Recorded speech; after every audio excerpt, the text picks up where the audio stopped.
Okay, hi, I'm Dr. Monica Anz-Cavazos. I am the director of Sage Bariatric Institute, and I see some faces I know and some I don't, so it's nice to see new people.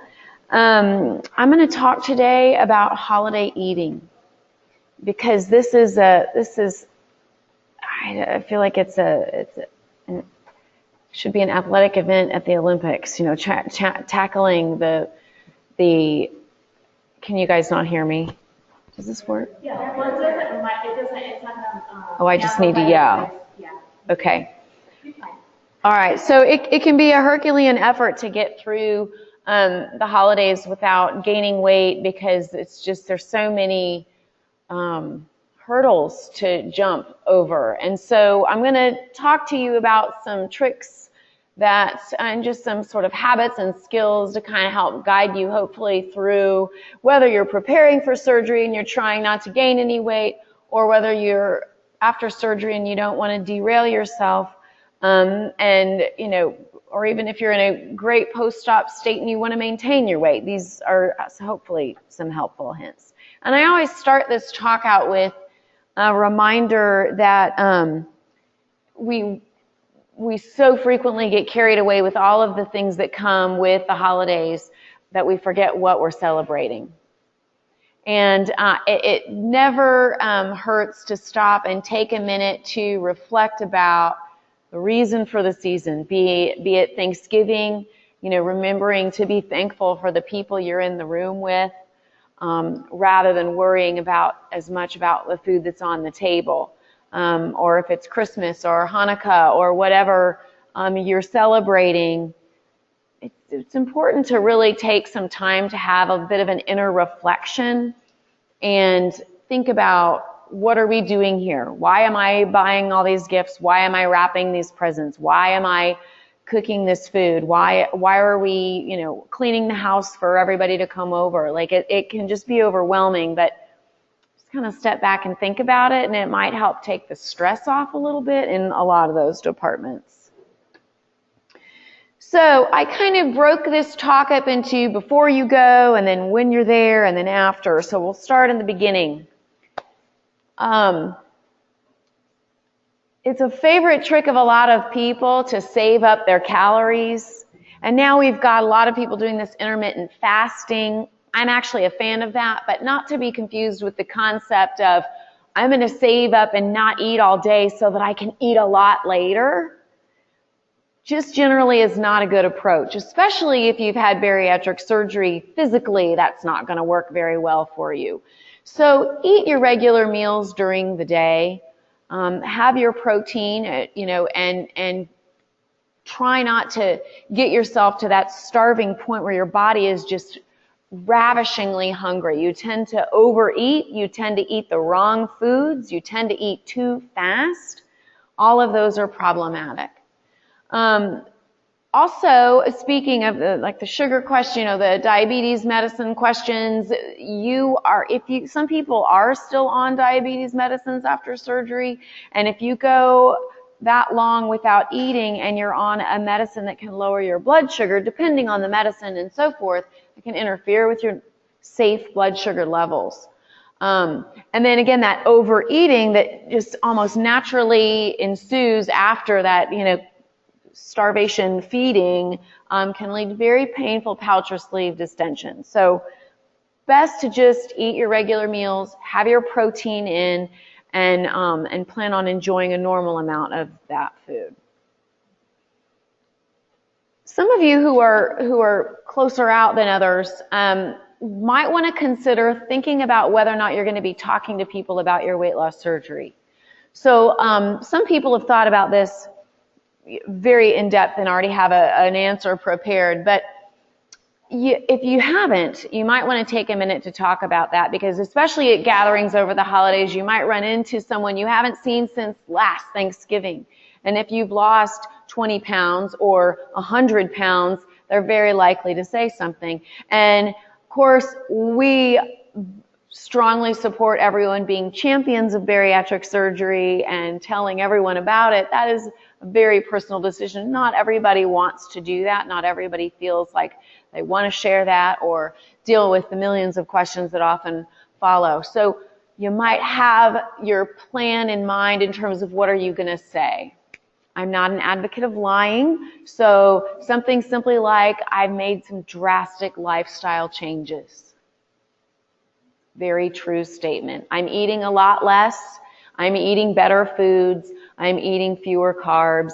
I'm exercising more. They're all very true statements. You don't have to share with anyone that you had surgery if you don't want to. That's right. Yeah. So the other thing, staying on track, I always recommend dressing nicely for these events. If you go with your fiesta muumuu dresses, you're not, going to be quite in the same mind you are as if you're wearing something that's a little more fitted, maybe has a button. Those things help build your confidence.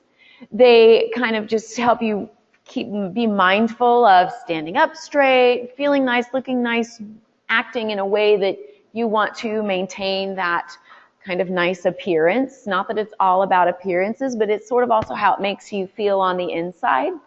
When we're dressed nicely, we just sort of feel a little more confident, I think, most people.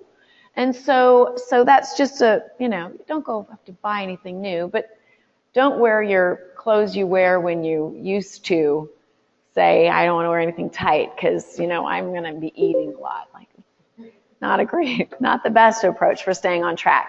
Drink lots of water. Now, this is true whether it's a holiday or not.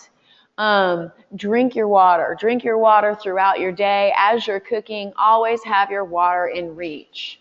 Again, just like we're talking about, you don't want to go ravishingly hungry. You also don't want to go dehydrated. Number one, it causes the same craving and intense need of consuming something that lack of food will, but it also can cause you to get lightheaded, can get low blood pressure. So drink your water and stay really well hydrated.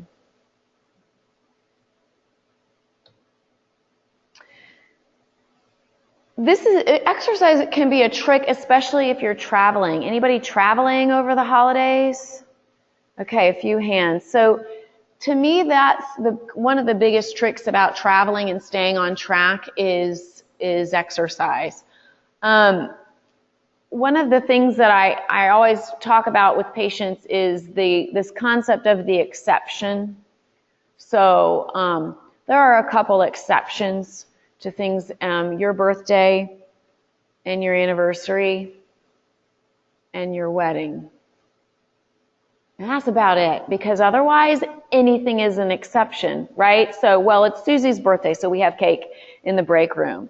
Or I'm on vacation, so I don't need to exercise. Or it's Bastille Day, we must have crepes. Right? I mean, there's a million, every single day can be an exception. I happen to be here and there happens to be a bowl of Hershey's Kisses. So, I'm just going to, there's always some reason to make today an exception. It's an exception because you're at this particular restaurant, or it's an exception because it's somebody's birthday or somebody's baby shower or somebody else's wedding or somebody else's funeral. There's a million reasons every day for us to get off track with what we're doing, be it what we're eating or our exercise or our water or our vitamins. So I really try to push the concept of there are no exceptions. Today is no exception to the rest of your life, unless it's your birthday, your anniversary, your wedding. You might have a couple others you throw in there, but think how quickly that adds up, right? I've already listed 3, and we've already moved it to 5 just in my head. So every day today is the day I'm dealing with. It's the first day of the rest of my life. It is not an exception. Have a plan. There are very few things we do without a plan. We don't host people at our house for Christmas Eve dinner without planning it out. We don't have, a bunch of people over without planning it out. We don't go to an event without planning out our day. When do I need to get home from work? When do I need to get in the shower? What am I going to wear? I'll lay that out. Is it ironed? Did I get, those earrings back from my sister who borrowed them or whatever, because that's what I'm going to wear. We plan, right? So how to plan too for the food component of whatever it is you're doing. For example, who is going to be there? We'll get to that in a minute, what impact that has on you. What kind of foods are going to be there? Are there foods that I can eat there, or do I need to bring one of my backup protein bars when I'm going to be in a situation that I don't have control over? And we'll go through these little things that we need to have a plan about in just a second, but it's good to kind of think about what you're going to be exposed to and what you know might be a challenge for you, and have a game plan. So that's kind of what we're going to be going into next is what are we going to do when we're there? And I also really encourage everybody to have a support person. And it may be your spouse, or it may not be your spouse. Your spouse may be, the person who gets you in the most trouble. Maybe it's your cousin who also had surgery, or somebody else who's a good supporter of you, and you can say, look, help me out tomorrow. Having somebody to go to who, if you're feeling tempted to eat things you're not supposed to eat or to overeat, that you can, find that person and say, let's go take a walk, or, talk to me, or, something, somebody that you can go to if you're struggling. Okay, so this is not any earth-shattering news. You've all heard this idea of the small plate. But I couldn't have this talk without it, because it's so important. The mind is so powerful, and we, especially those of you in this room who've had surgery already, really can't eat that much. You really can't eat that much. But what bothers us is that there's more there, and it tastes good, and it's there. And we don't like feeling like we're this abnormality at the party where everybody else has a mountain of food, and I'm here with my big old plate and my 3 little pieces of food in it. Like, that looks weird. People talk like, what's up with you and your plate? It's just uncomfortable. So choose a small plate. These 3 plates have the same amount of food on them. If you were walking through a line and you were going to pick one, which would you pick? Yeah, I'd pick this one right here, because that one looks like it has the most food on it. But it doesn't. It has the same amount of food. But mentally, I'm going to feel a lot more satisfied when I finish that plate than when I finish this dinky serving over here. Right? So pick the smallest plate. Get a salad plate. And it's especially helpful if you're the one hosting, because you can have various sizes of plates available so that you're not the only one who's going to have the small plate. Okay, food choices. Protein, vegetables. If you've heard us say it once, you've heard us say it a million times. Eat your protein, eat your vegetables. Eat your protein and eat your vegetables. Thanksgiving is no exception. Christmas is no exception. These are the foods that you need to be eating. Are you going to be running a marathon in the morning? Okay, then maybe we'll talk about you needing a little bit of carbs beyond what your body's going to make from these foods. But if you're not a marathon runner, protein and vegetables.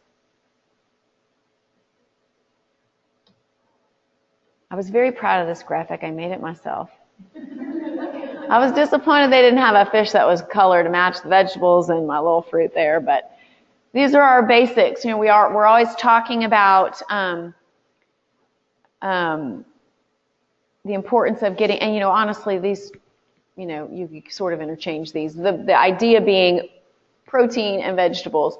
This tiny sliver here is allowed, is your carb. So that would be your, fourth of a cup, third of a cup of fruit that you're allowed, or, a tiny bit of some quinoa or some barley or some beans. This does not mean grab the big white doughy roll and squish it into a little triangle so that it matches my picture. Okay?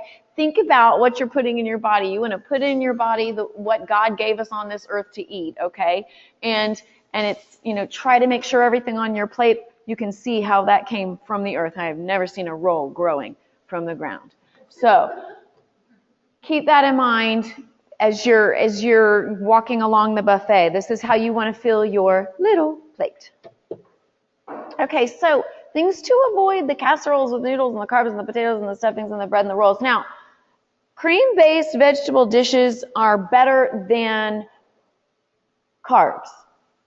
So if you are like many people and you have the choice of creamy green beans or creamy asparagus or creamy broccoli or, everything is loaded with fat and cheese, and you don't have a lot of nice clean options, you're better off with the vegetable dish than you are with the straight carb, because fats, again, from a weight loss standpoint, fat is a better option than a carb. We could talk for 2 hours about that discussion. But again, you're better off with a creamy-based vegetable than you are with a roll.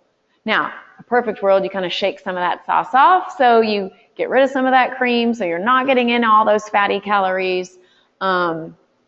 But limit those. But really try to avoid those white foods there. Okay. The buffet at my Thanksgiving, the one I go to, does not look this elaborate, but whether or not it's elaborate or not, lingering near the buffet is problematic, right? We've all heard the phrase, out of sight, out of mind. So get your plate and leave, and then go away from that enticing buffet, because it's only going to set you up for one more little pick here and one more little pick here, and the next thing you know, we're either in the bathroom vomiting, or have a very bad tummy ache, or if nothing else, you've derailed your calorie intake for the day. So really try to set yourself up for success. Get your small plate, fill it accordingly to how you know you're supposed to be eating, and then move away from the food. Now, dessert.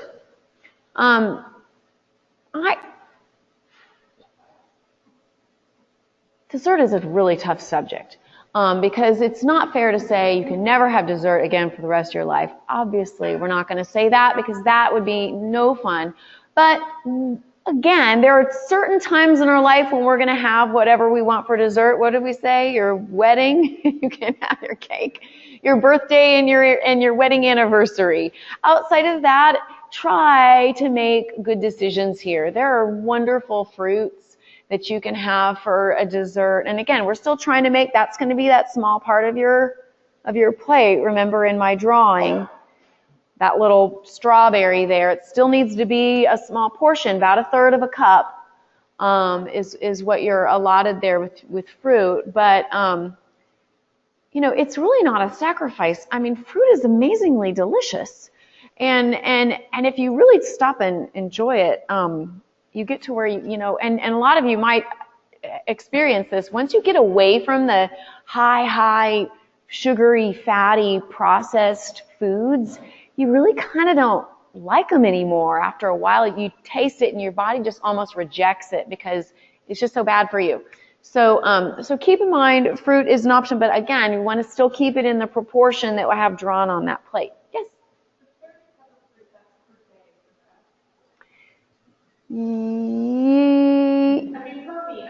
It can't be per meal, but we allow a little bit of a carb per meal, and so it could be fruit. It doesn't have to be fruit with every meal, because fruit is high in sugar. So, I wouldn't say have 1/3 a cup of fruit with every single meal. You might choose a different form, like some beans, for example, lentils, those kinds of things. Dairy products also sort of fit in that category. They're kind of a protein too, so they're sort of a little, you could do a bigger slice if it's dairy because it's got a lot of protein. But yeah, we don't really want you eating fruit 3 times a day because that'd be a little too much. But it doesn't have to only be 1/3 of a cup per day either. Just kind of.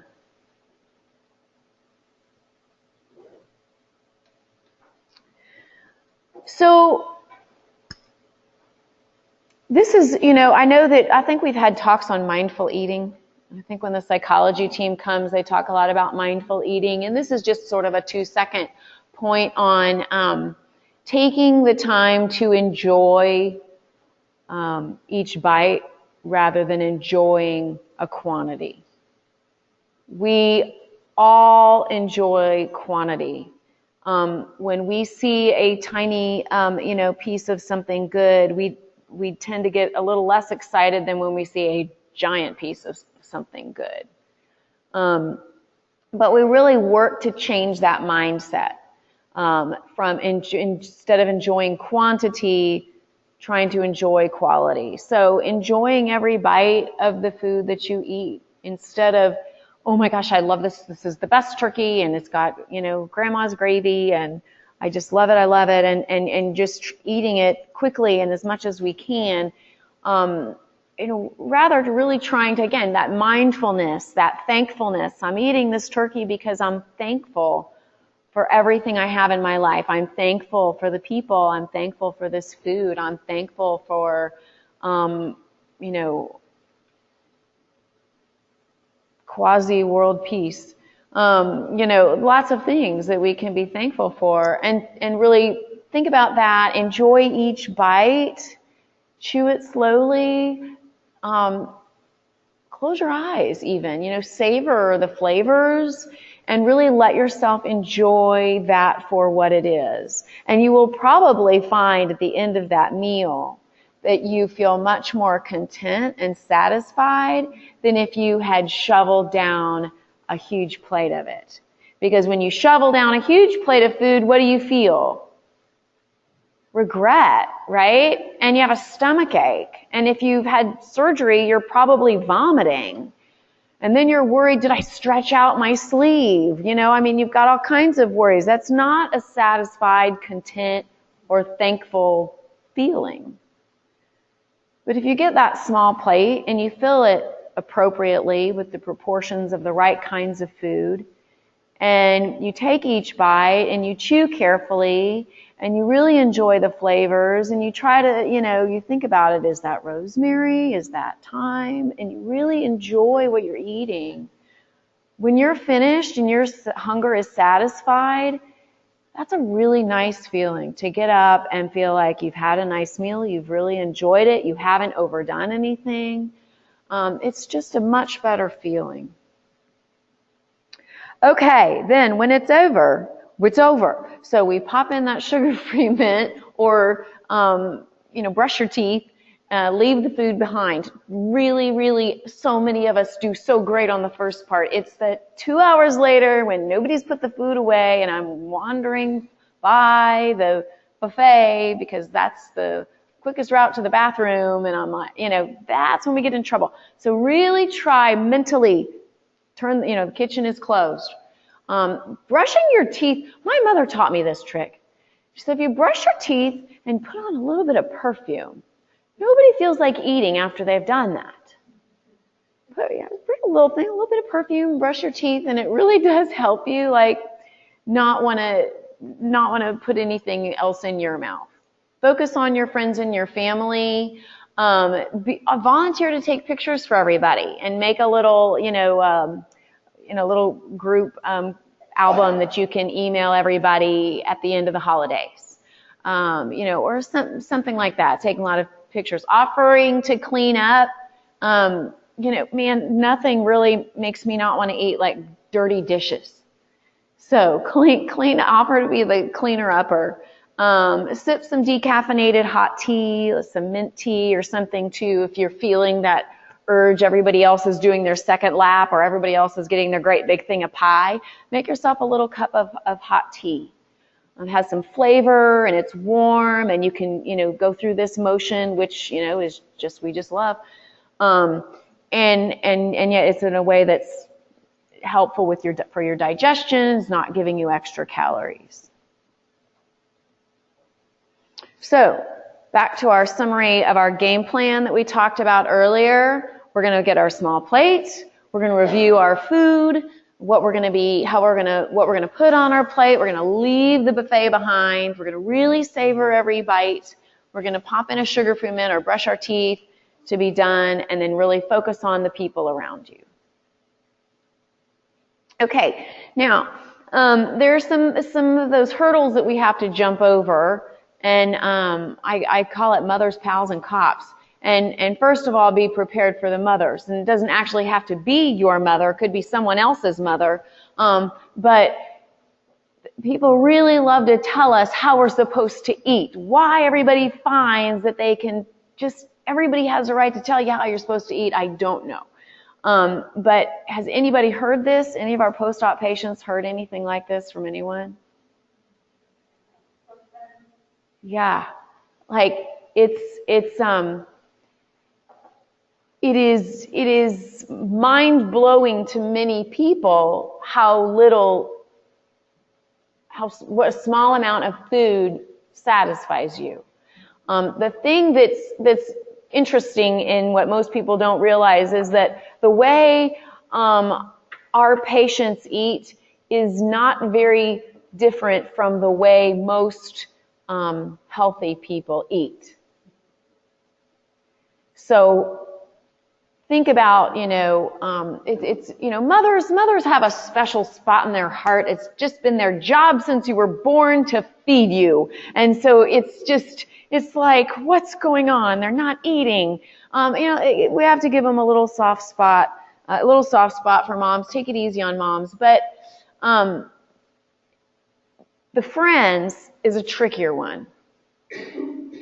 Friends are tricky. So when you stop and you think about the friends who are commenting on what you're eating and the friends who are saying, I can't believe that's all you're eating. They are starving you. This is not healthy. I do not think you ought to be doing this. How many of those friends who act that way towards you are at a healthy weight? Because I'm willing to bet that most of the time, those are people who are struggling with their own issues. And they're projecting that. So I like this quote. It says, pay close attention to the people who don't clap when you win. Your real friends and your true allies in life are going to be clapping for you and supporting you. Now, and a good friend might say, gosh, that's really not a lot of food. And you can one time explain, I really don't need as much as as much as we think I need.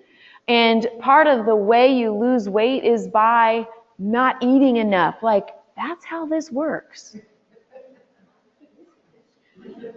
So, are you going to starve to death? No. Why? Because we're not going to let you. That's why we check your labs. That's why you come in and follow up with us. And we're looking at your albumin levels and your vitamin levels. And we're looking at all these things. And we ask you what you're eating. And we go through all of this so that we can make sure that you're eating the right foods, the building blocks you need to maintain your muscle, your bone, your nervous system, your vascular system. We're making sure you're doing all that stuff. We're not going to let you starve to death. I have yet to have a patient starve to death. We have over 10,000 patients. So odds are nobody in this room is going to starve to death either. So tell your friends, our doctors have not lost a single patient to starvation yet.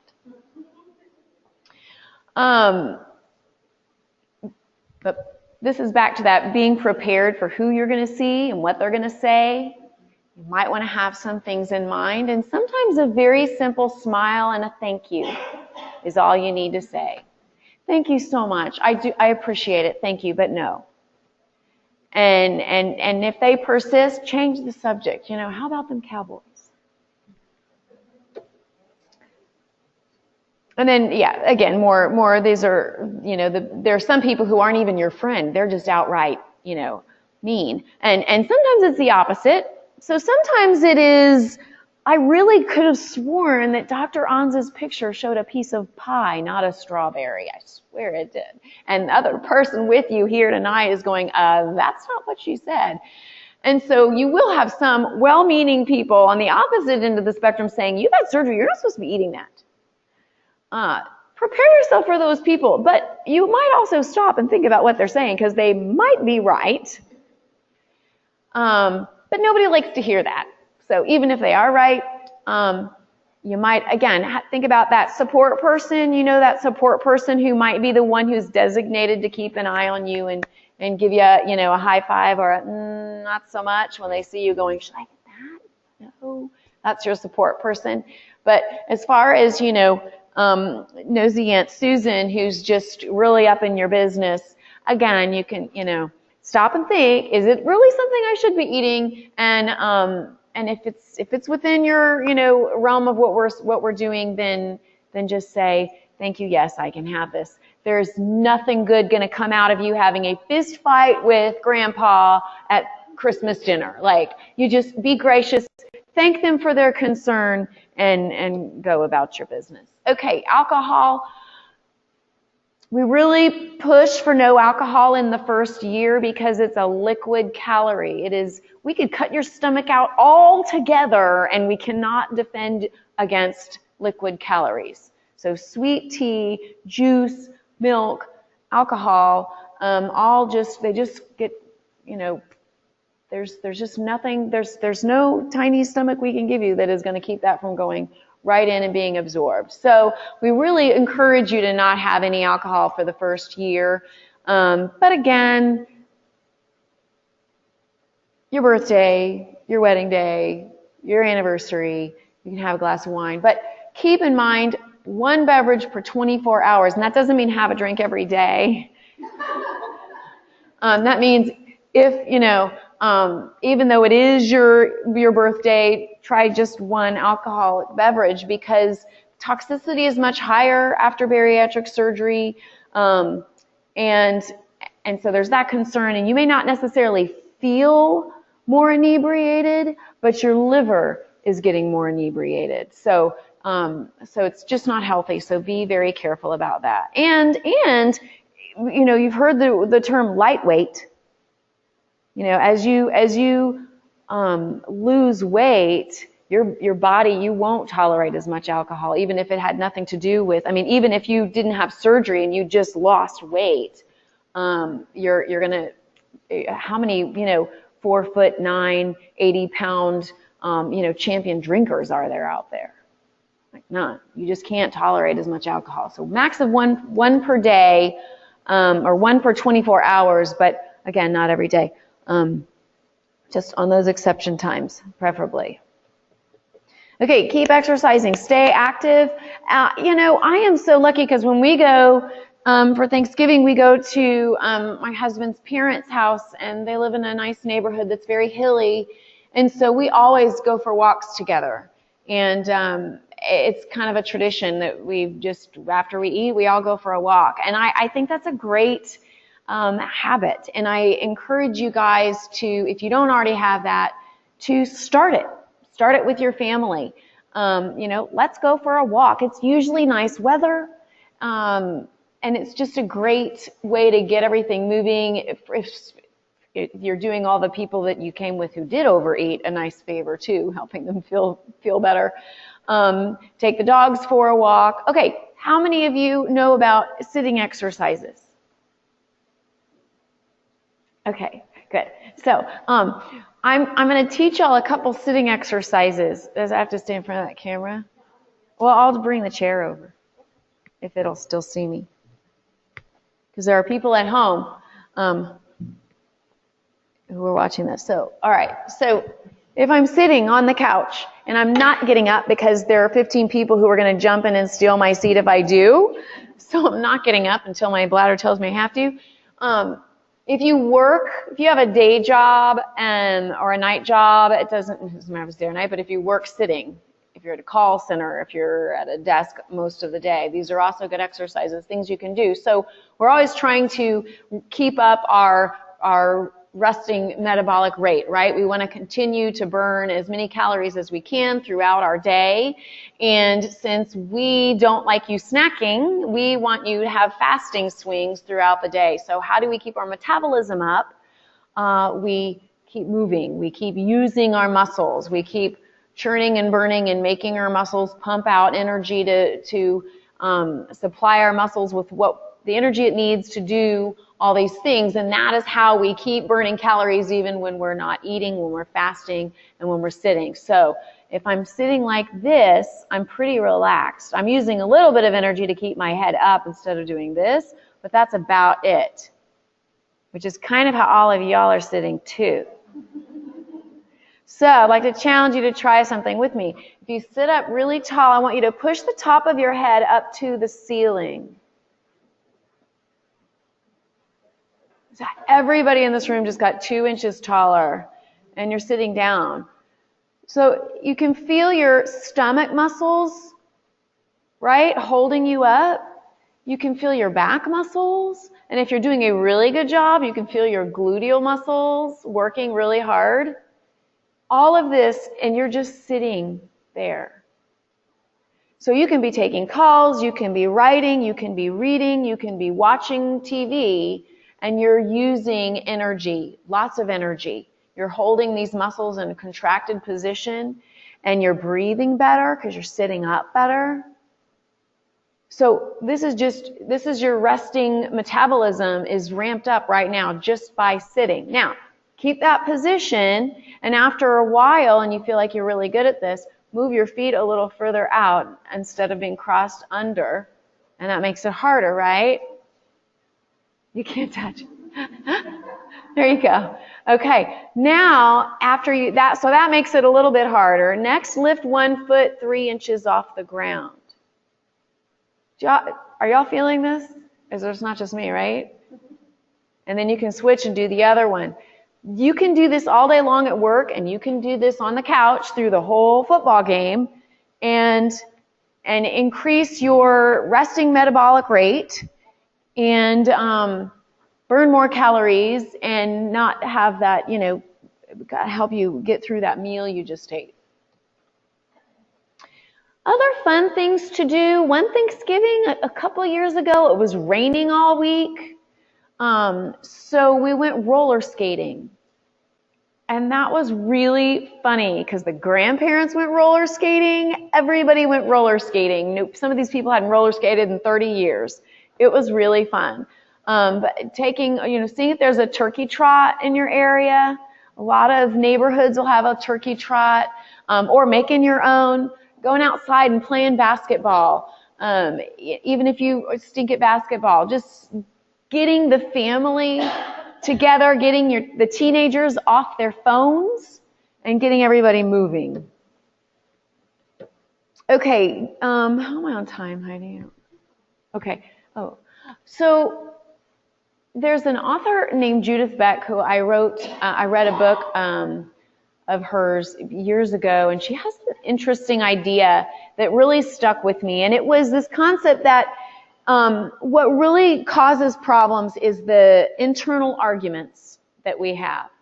So when we're going through this, these temptations, and I always think about it as I'm at the checkout line at the grocery store, and I really want to buy a Twix bar, and there's this internal argument going on inside of me. Should I buy the Twix bar? No, I shouldn't buy the Twix bar. I don't eat that junk. I'm not going to eat a Twix bar. I'm like, but I really love the crunchy with the caramel and a little bit of chocolate. And so it's stressful, right? And we're very tempted to relieve that tension by consuming whatever it is that we're going to consume. But have you noticed, and hopefully those of you who've had surgery are not struggling with this anymore, but you can remember this, you notice that the second you go to pick that Twix bar up, I'm like, like I haven't even eaten it yet, but I feel better, right? Because that internal struggle is over. I have made this decision, and I'm going to eat this Twix bar, and I automatically feel better. Now, as soon as I would eat the Twix bar, I would feel horrible, right? Because that would be terrible. But that decision to do that is actually relieved that tension in me. So let's try to capitalize on that relief that comes with that decision, but make a different decision, right? So the decision to not buy the Twix bar because I don't want to eat that food. It's going to cause my insulin to spike, and then I'm going to have problems, and I'm going to gain weight, and I'm not going to eat healthy, and I'll have tooth decay, and then everybody will call me a hypocrite. A million of bad things will happen if I buy this Twix bar. So I decide not to. And again, I feel better. It's just tackle it, like take it on, face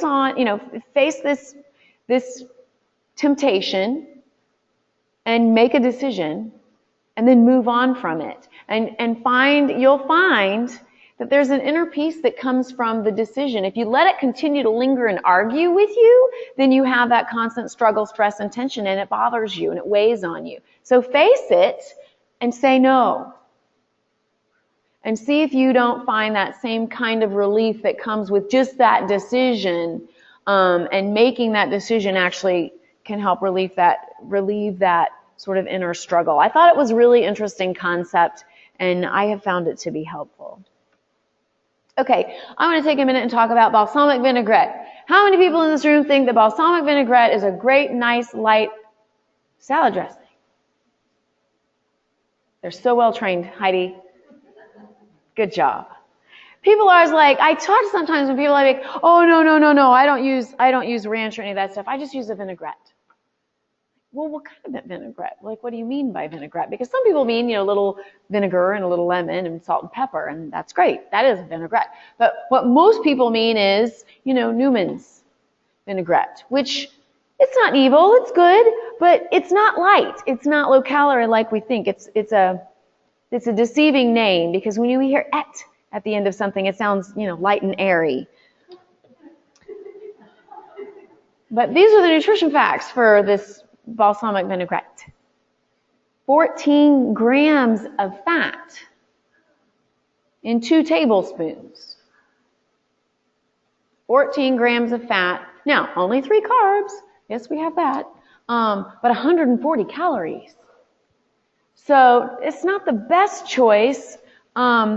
Now, let's say I am a fanatic for balsamic vinaigrette. I was born on a balsamic vinaigrette farm, and it's all I've ever eaten. And if I can't have balsamic vinaigrette, I feel like I'm, letting down my whole family. Okay. Just get a tiny little bit of balsamic vinaigrette. Get a half a teaspoon of a balsamic vinaigrette instead of 2 tablespoons or even a teaspoon, right?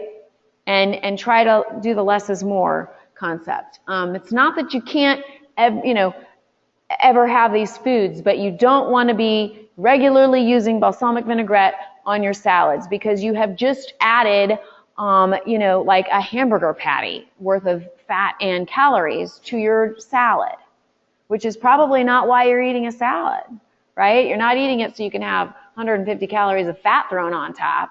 You're eating it because it's a healthful choice, good foods, lots of vitamins and minerals and antioxidants, and it's low calorie. So don't derail it with balsamic vinaigrette, unless you grew up on a balsamic vinaigrette farm, in which case you can use a teaspoon.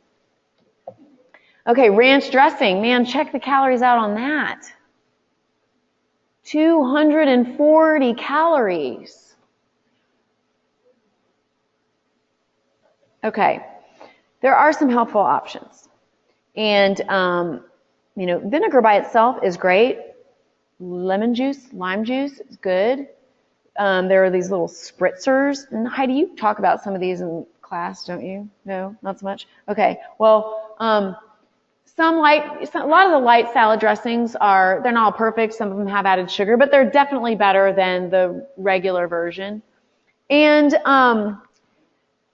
there's a Greek yogurt ranch, because ranch is the kicker, man. Ranch is the thing that so many people really have a love affair with, and they are not prepared to separate. But it's just the worst thing you can put in your body. So this stuff, Greek yogurt dressing ranch, is a really nice alternative.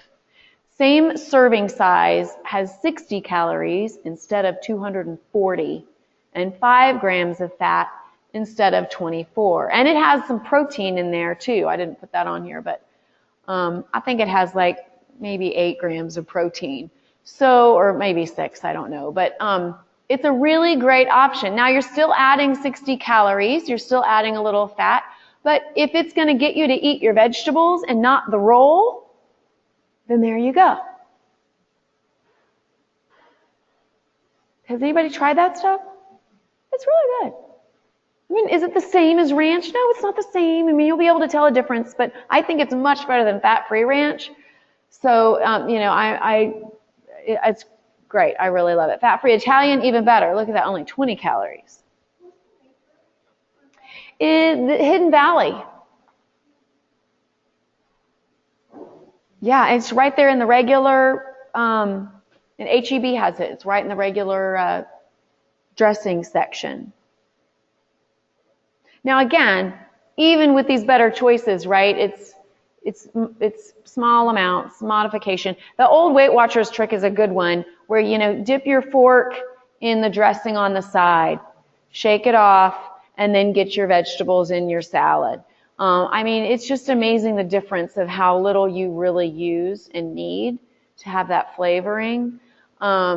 So if you're at a restaurant or you're at a friend's or a relative's where you don't have control over the salad dressing, that's a really good time to use that rule. Just get a little on the side in a little cup and then dip your fork, shake it off, and then get your vegetables. But I used to have one in the office, but somebody loved it so much they walked away with it. But they have these little plastic, but it's a soft plastic containers that you can put your own dressing in. And just throw it in a Ziploc in case something happens and keep it in your purse. It's small, and that's nice to have if it's something that doesn't have to be refrigerated. But even if you keep it in the fridge and when you know you're going out or going somewhere like this and you want to bring your own dressing, you know, you can grab that and put it in there and take it with you. So just food for thought. All right. Now, if you're the person preparing the meal and hosting, you have a great conflict because a lot of times people think, well, this is what I would eat, but I know that it's not what everybody else is going to want to eat. They're going to want, you know, the cheesy potatoes that I used to make every year. So you have an opportunity to set a good example, to help people try some of their vegetables in a more healthful way, right? Without the fatty, greasy, cheesy toppings, maybe. You try some lighter recipes. But you can also intermix some of your old favorites with some of the new things so that people can have some of the old things that they really like. And if it's, you know, it's your great-grandmother's favorite stuffing, nobody here is going to tell you you're completely derailed if you have a bite of that. Enjoy a bite of your great-grandmother's favorite stuffing, no matter how bad it is for you. A little bit is not going to hurt you if it means that much to you, and it is Thanksgiving. But in general, trying to bring in some more healthful options and have a few of those old oldies but goodies is a good option. And you might be surprised because you might create some new favorites in the family that are much more healthful options. That's perfectly possible too. And that's the end of my talk. Any questions or anything else you guys think of? Any other ideas that anybody else has that they'd like to share?